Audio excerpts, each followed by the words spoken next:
지난 한 주간 동안 있었던 일 가운데 좀 무거운 얘기부터 시작해야 될 것 같습니다. 뉴스에 많이 나왔던 이야기입니다. 한 아버지가 생활비를 주지 않는다는 이유로 아들을 자기가 만든 총으로 쏘아 목숨을 앗아가게 한 비극적인 사건이 있었습니다. 여러분, 우리 이 이야기를 듣고 우리는 가슴 아파할 뿐만 아니라 함께 분노하고 있습니다. 사람들은 이미 그렇게 비정한 아들을 총으로 죽인 아버지에 대해서 입으로 심판하고 있어요. 마음속에는 이미 심한 심판을 내리고 있습니다. 그리고 우리 모두는 다 법정에서 이 아버지가 엄한 심판이 내려지기를 간절히 원하는 그런 마음들을 갖고 있습니다.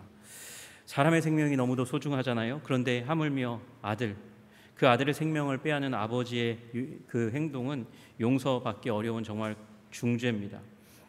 여러분, 그런데 오늘 본문에서도 주의 형제 야고보가 지금 무거운 심판에 대해서 경고하고 얘기하고 있는 것을 우리는 보게 됩니다. 직설적이고 굉장히 험한 어조로 얘기하고 있습니다. 만일 너희가 사람을 차별하여 대하면 죄를 짓는 것이니 율법이 너희를 범법자로 정죄하리라, 그렇게 얘기하면서 정죄, 지금 이 사람들이 누구예요?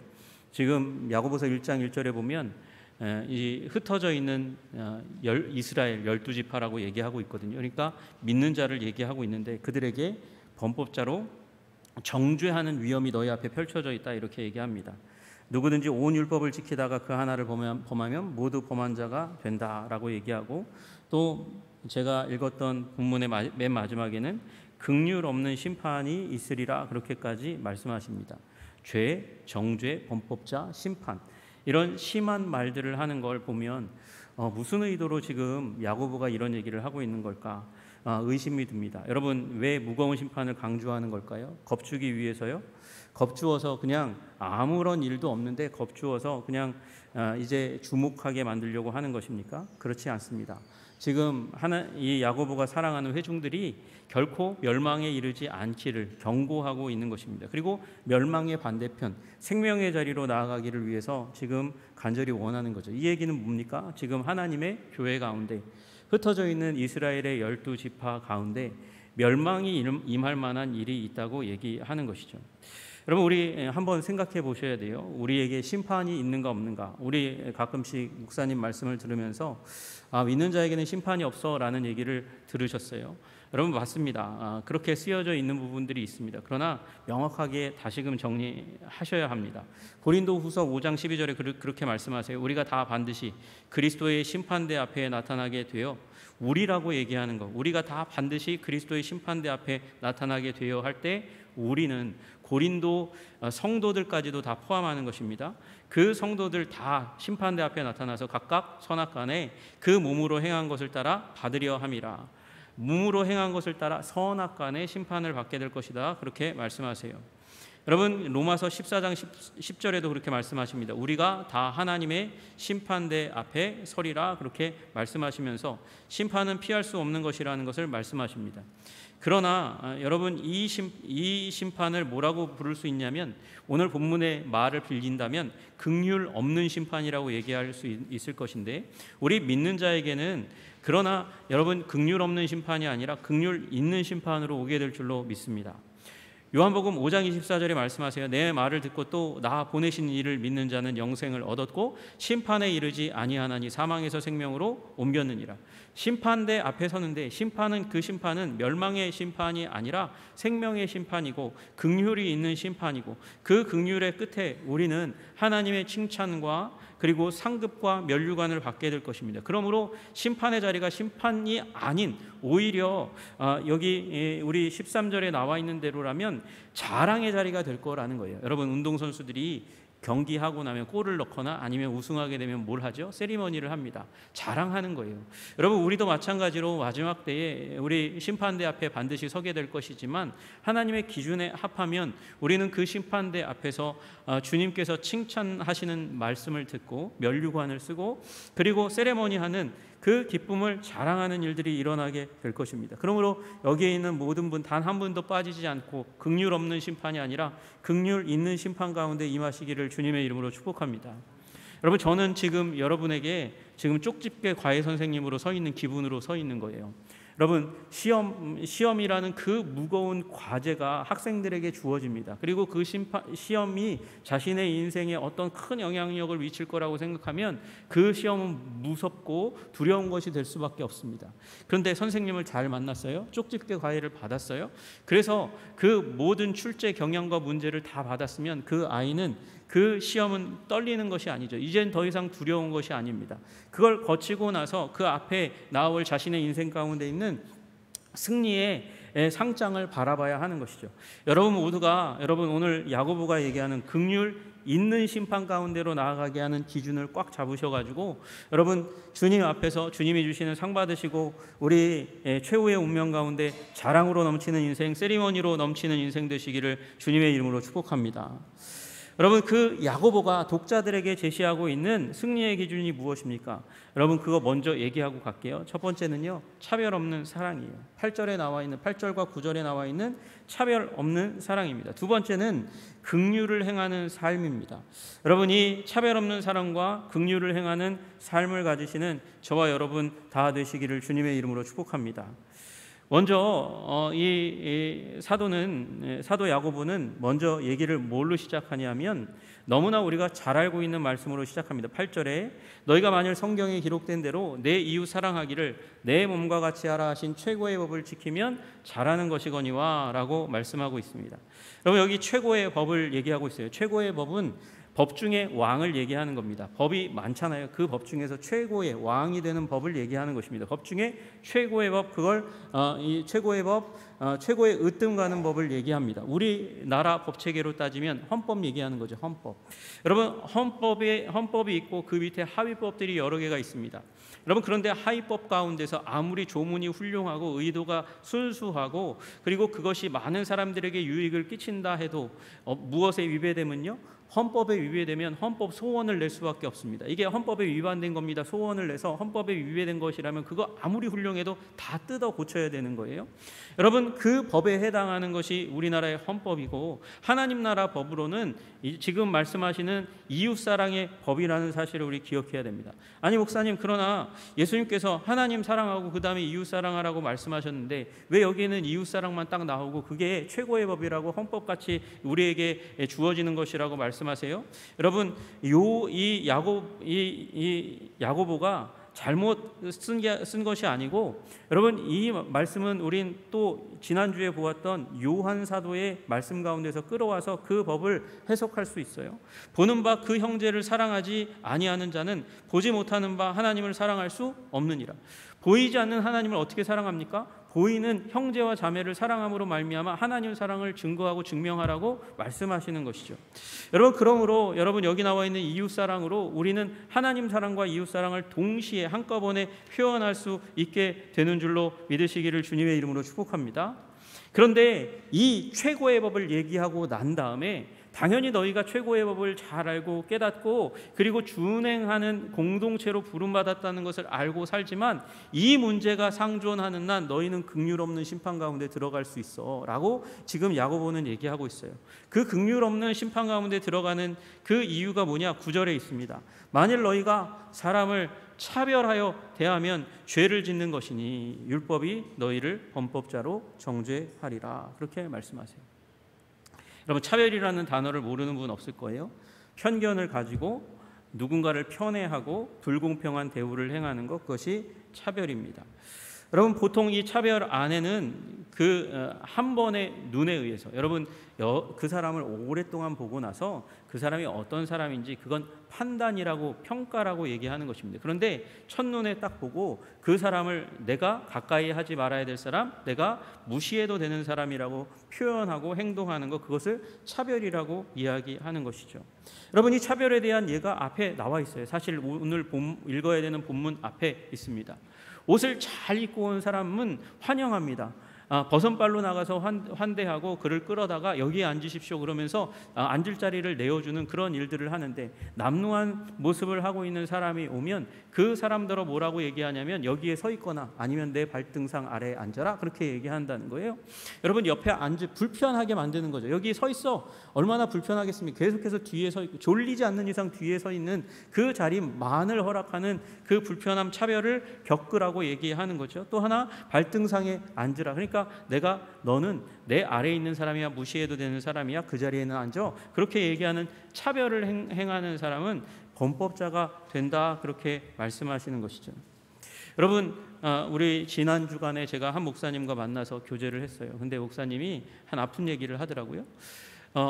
다른 도시에서 권사님이, 가족이 이사를 왔는데 권사님이 첫째 주, 둘째 주, 셋째 주 나오고 나서 그러고 나서 셋째 주 끝나고 나서 바로 목사님한테 문자를 보냈다는 거예요.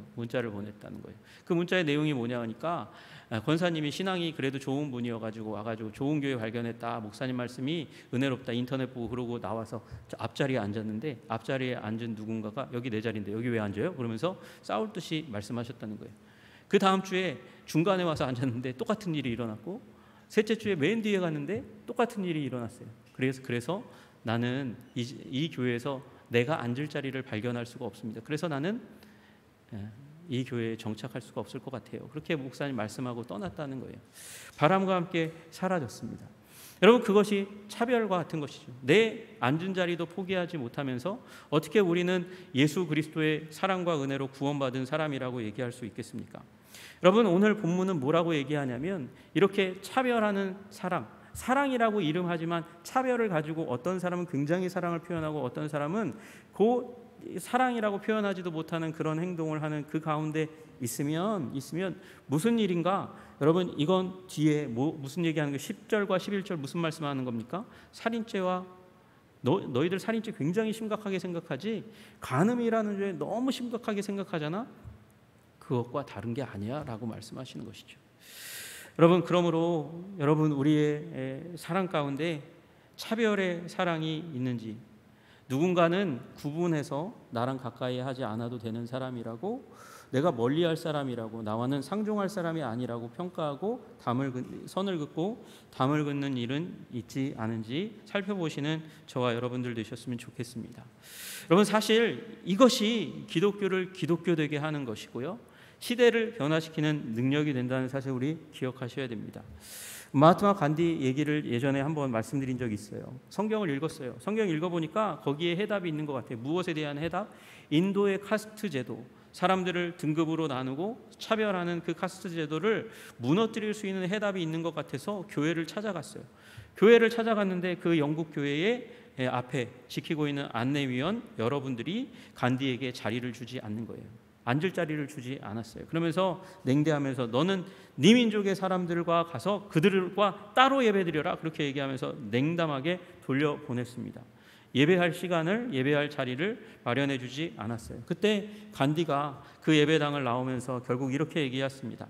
기독교인들도 자기들만의 카스트 제도가 있다면 나는 차라리 힌두교의 카스트 제도에 남아있겠다.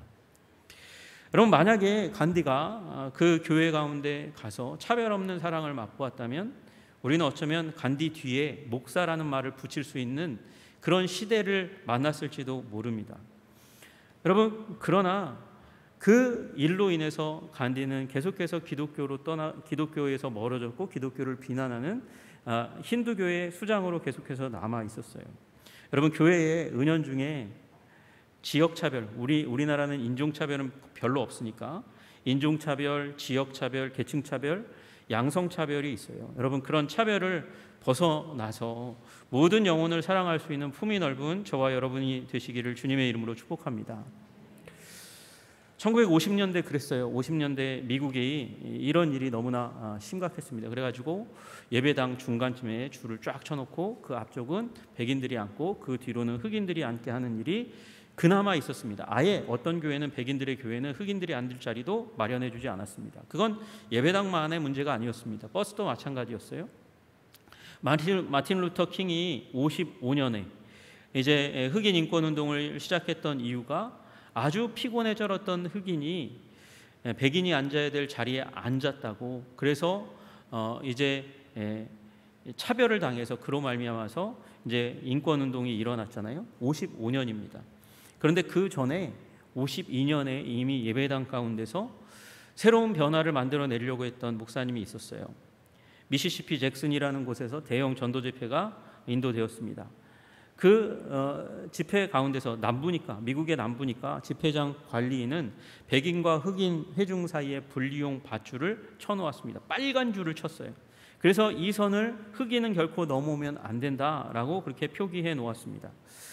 예배 가운데서 말씀을 전하면서 집회를 인도하던 이 목사님이 결국에는 집회 중에 그 연단에서 내려가서 분리와 차별의 줄, 빨간 줄을 끊어버렸습니다.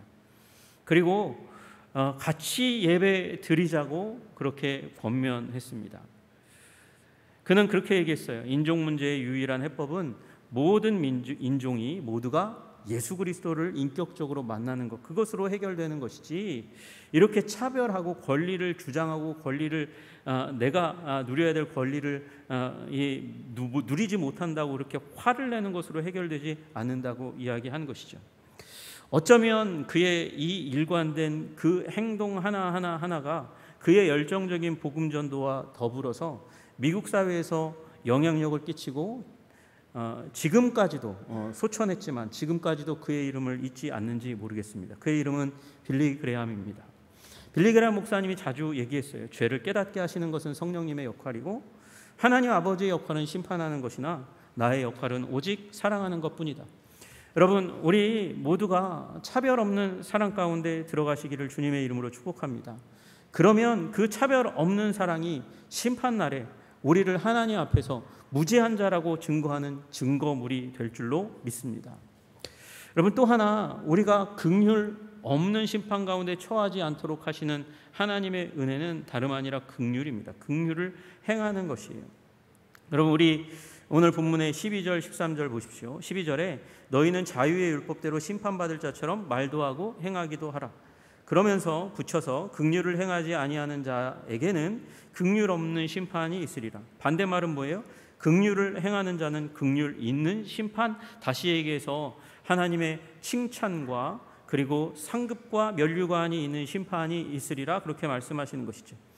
긍휼은 심판을 이기고 자랑하느니라, 그렇게 말씀하시니까 여러분, 자유의 율법을 따라서 뭐 하라는 거예요? 긍휼을 행하는 자들이 되라 말씀하십니다. 여러분, 그러면 우리가 궁금하게 여기는 또 하나의 문제가 나옵니다. 자유의 율법은 무엇인가? 율법과 자유의 율법. 여러분, 자유의 율법은 우리를 당연히, 율법은 율법인데 법은 법인데, 그런데 우리를 자유하게 하고 기쁘게 하고 감격에 젖게 만드는 것입니다. 여러분, 그것이 무엇입니까? 고린도후서 3장 17절에 말씀하세요. 주는 영이시니 주의 영이 계신 곳에는 자유가 있느니라. 성령이 주시는 자유, 그 자유로 말미암은 법이 있다라고 말씀하시는 것이죠. 그것은 다름 아니라 구약에 예언되었던 법입니다.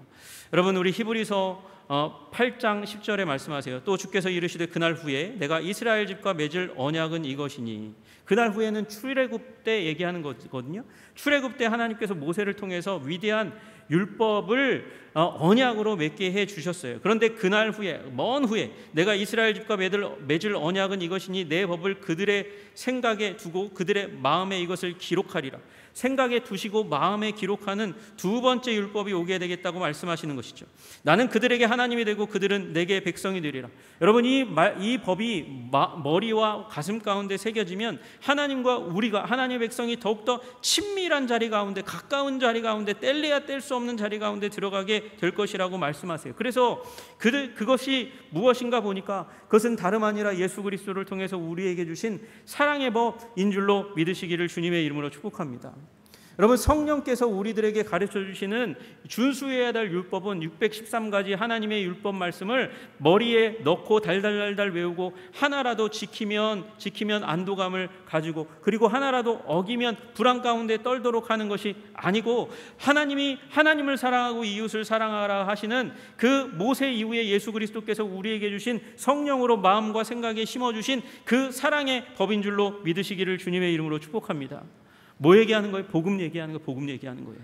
여러분, 복음으로 하나님께서, 성령님께서 우리에게 사랑의 법을 우리 심령 가운데 심어 주신 줄로 믿으시기를 주님의 이름으로 축복합니다. 그러니 이 법을 받았으면 이 법을 따라서 심판받을 자로 여기고 그리고 살아가야 한다라고 말씀하시는 거죠. 내가 사랑을 받았어요. 내가 부모님의 사랑을 받았어요. 그런데 그 부모님의 사랑을 받았음에도 불구하고 형제 자매에게 언제나 폭력과 미움과 상처 주는 행동을 한다고 하면 나는 아버지의 사랑대로 사는 자가 아닌 거죠. 반대로 살아가는 거죠. 청개구리 같이 살아가는 것입니다. 우리 주님은 말씀하세요. 긍휼을 행하지 않는 자는 긍휼 없는 심판이 있으리라. 너희에게는 십자가로 말미암아 이미 긍휼이 주어졌고 그 긍휼로 행하는 자에게는 긍휼 있는 심판, 다시 얘기해서 1, 2, 3등 그 시상대 위에 올라가서 자랑하고 기뻐하는 자리 가운데 서게 될 것이다 말씀하시는 것이죠. 여러분, 저와 여러분이 복음이 부여한 영광과 사랑과 복의 삶을 받았다고 한다면 그 영광과 복과 사랑의 부스러기라도 나누어 주는 것이 너무나 당연하지 않겠습니까? 여러분, 그러므로 긍휼을 행하시는 저와 여러분들 되시기를 주님의 이름으로 축복합니다. 여러분, 긍휼은 무엇입니까? 긍휼은 사랑이에요. 사랑. 행동하는 사랑이에요. 성경 언어학자들이 이 긍휼이라는 단어를 연구해서 낸 아주 가장 간단한 정의는 행동하는 사랑이라는 거예요. Love in action. 사랑이 있는데 그 사랑을 손으로, 발로, 말로, 입으로, 행동으로 표현해 내는 것이죠. 상대의 고통을 보고 알고 그리고 뒤로 젖혀지는 것이 아니라 내 것으로 여기고 그를 위해서 행동으로 담아서 그를 섬기는 것, 그것이 긍휼의 사랑인 줄로 믿으시기를 주님의 이름으로 축복합니다.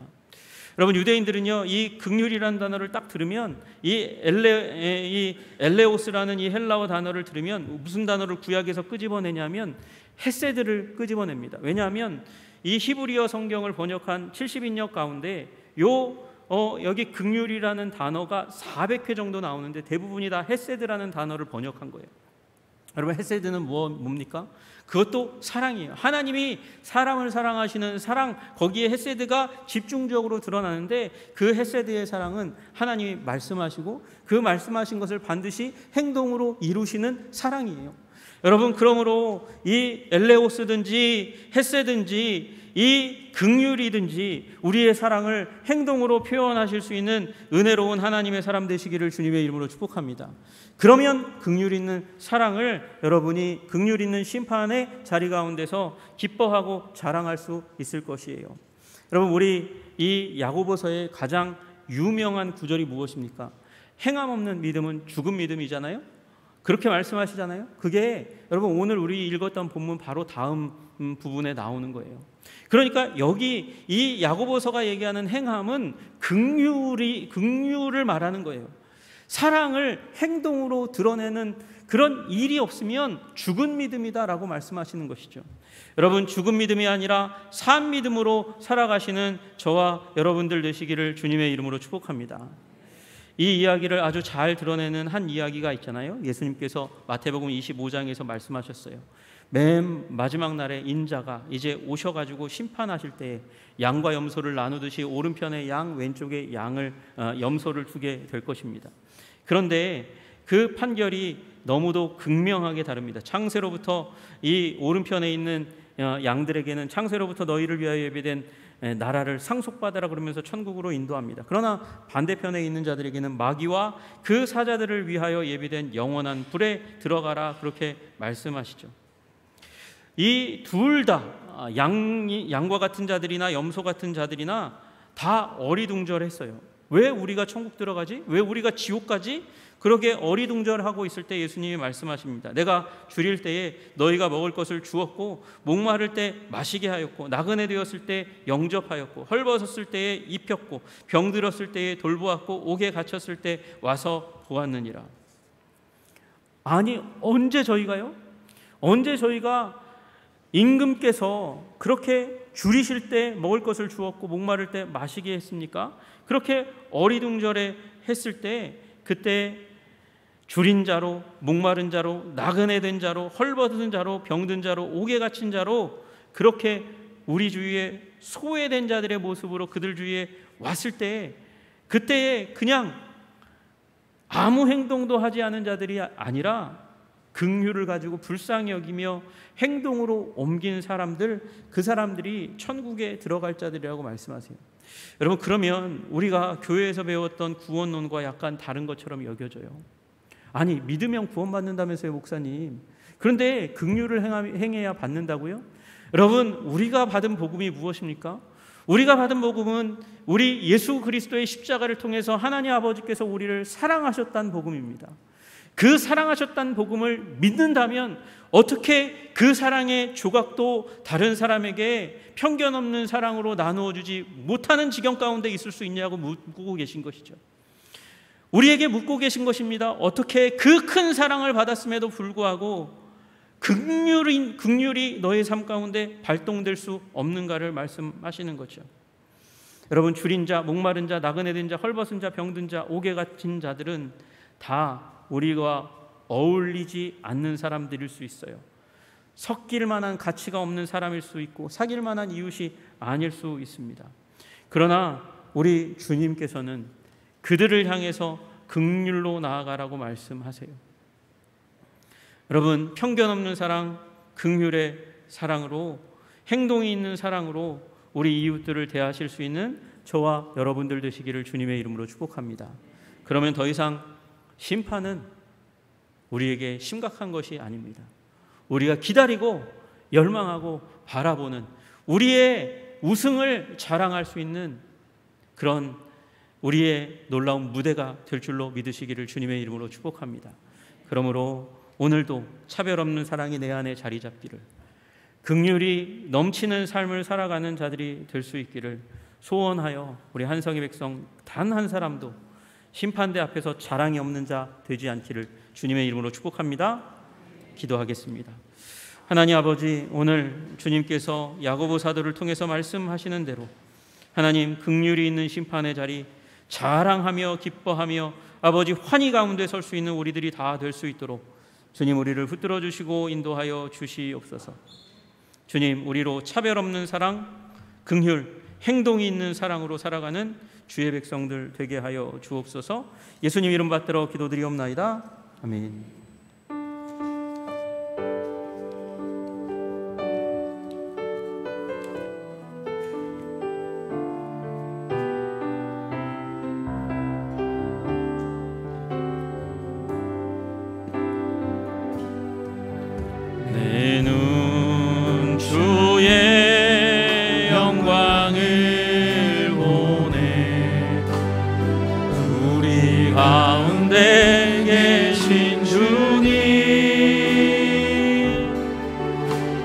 그 빛난 영광 온 하늘 덮고 그 찬송 온 땅 가득해